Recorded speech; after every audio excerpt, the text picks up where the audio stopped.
right, folks. Hello again. And today we are going to talk about should you settle or go to trial? The writer's dilemma.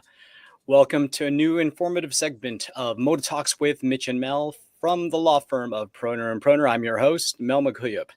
And as often as we can, we will sit down with the personal injury expert himself and writer, Mr. Mitch Proner, a personal injury attorney with over 30 years of experience, here to answer your questions or any interesting topics that you might find useful in the personal injury world. Now, before we go on, folks, remember that if you need to contact us, all consultations are free and confidential. Call us at any time at 1-800-321-1234. How you doing, Mitch? I'm doing well. How about yourself? Not too bad. Did you get any riding in this past week? This is about the last week I can ride, because this next weekend, I think we're getting remnants of a hurricane, and but we'll see where it goes. There you go. Well, all right. Well, let's get into it. Yeah. So, like, should you settle or go to trial? At the writer's dilemma. Like, Mitch, how do you know when it's better to settle, and when you have to go to trial?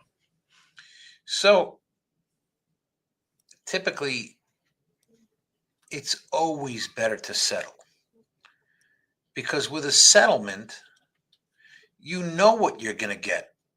With the trial, if anybody tells you they know what a jury is going to do, they're lying to you. Right. That's why we have to try cases, because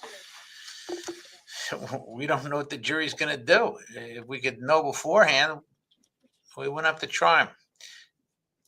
But that being said, sometimes you have to try the case.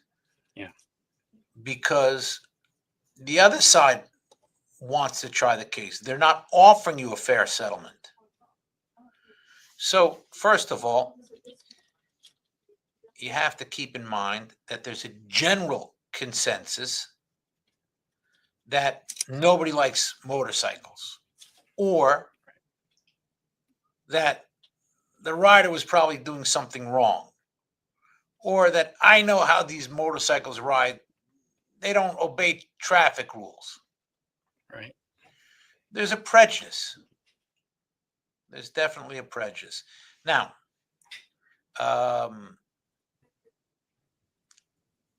typically,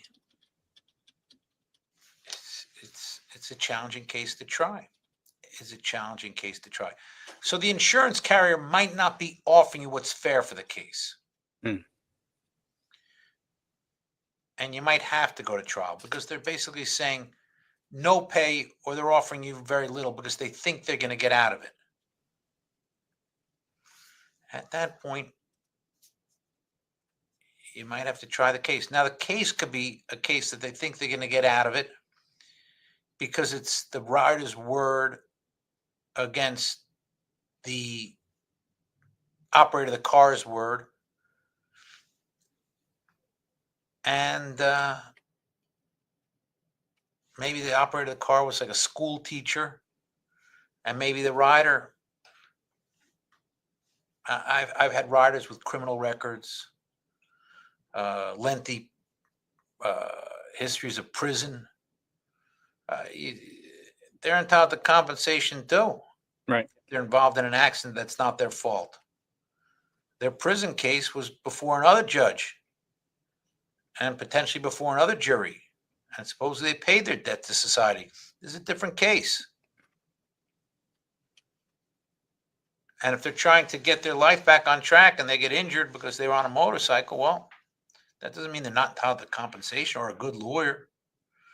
But I've, as a matter of fact, the cases that I've tried on behalf of people with criminal records, I don't think I've lost one. Not because they weren't hard cases, and not because I couldn't lose them. It's just I've been fortunate and well prepared. So a lot of times they're going to make you try your case, and then you got to be ready. But sometimes the offer's just low. Right. Now, usually they're going to take a shot at you on liability. Liability means they're going to try and prove the biker's at fault. So the first thing I try to do is establish liability as a matter of law. My office has created the law in New York for summary judgments for motorcycles, where a left-turning vehicle was deemed at fault for the incident out of law, and the liability didn't even have to go to trial. I created that law by going through the appellate divisions with my cases. When you do that research now on those cases, they're all my cases for motorcycles. So if we could take the motorcycle accident out of it and just focus on the damages, that's usually a winning strategy. But usually they're going to try and prove the rider's at fault. Right. And the rider has the right to be prepared at their deposition to make sure they don't fall in any rabbit holes that might trip them up when they're testifying. And that's usually a strong start and a foundation for the case if it does go to trial. And the second part, they might try and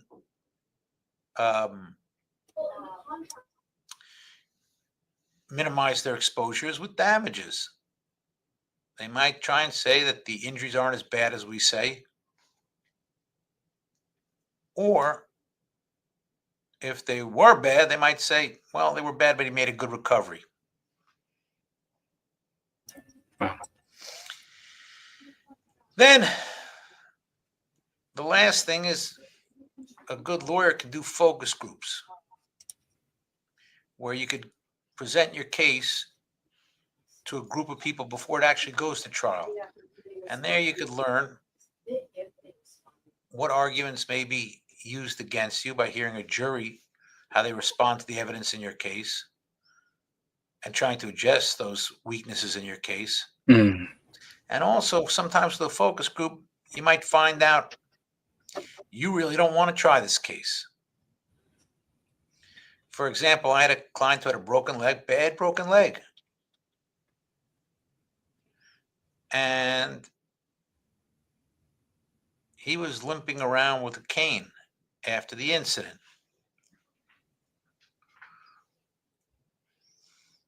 Well, I presented his case to focus groups, and no matter what testimony he gave, anybody looking at him said, this guy's 320 pounds.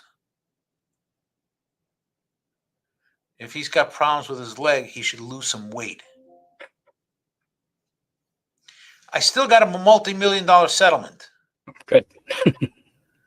But I knew I didn't want to try that case because no matter how I presented evidence of his leg injuries, the jury was looking at his weight.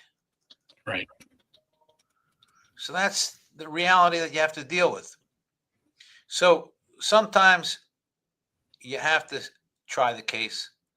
Sometimes you can't try the case. With a settlement, you always know what you're going to get.